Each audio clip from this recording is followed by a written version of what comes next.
Savdo korxonalarida ko'p uchraydigan xatolardan bittasi buxgalterga ma'lumot kech yetib kelishidir. Buning natijasida buxgalteriya ombori bilan haqiqiy ombordagi tovarlar bir-biriga mos kelmaydi. Amaliyotda tadbirkor tovarni naqd pulga oladi yoki bo'lmasam prisliniga olgan tovarni naqd pulga sotib yuboradi. Tekshiruv paytida buxgalteriyada 1 milliardlik qoldiq tovar bor. Omborda esa 1,5 milliardlik qoldiq tovar bor. Soliq organi bunga nisbatan 500 milliondan bu tovarni sen tekinga olgansan deb 15% foyda solig'i hisoblaydi va qo'shimchasiga 20% moliyaviy jarima ham hisoblaydi.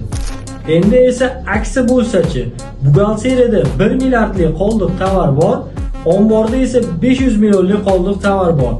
Soliq organi bunga nisbatan 500 millionni sen naqdga sotib yuborgansan deb 12% qo'shilgan qiymat solig'i, 15% foyda solig'i va qo'shimchasiga 20% moliyaviy jarima ham qo'llaydi.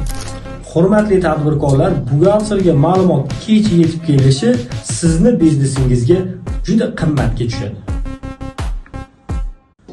Savdo korxonalarida ko'p uchraydigan xatolardan bittasi buxgalterga ma'lumot kech yetib kelishidir. Buning natijasida buxgalteriya ombori bilan haqiqiy ombordagi tovarlar bir-biriga mos kelmaydi. Amaliyotda tadbirkor tovarni naqd pulga oladi yoki bo'lmasam prisliniga olgan tovarni naqd pulga sotib yuboradi. Tekshiruv paytida buxgalteriyada 1 milliardlik qoldiq tovar bor. Omborda esa 1,5 milliardlik qoldiq tovar bor.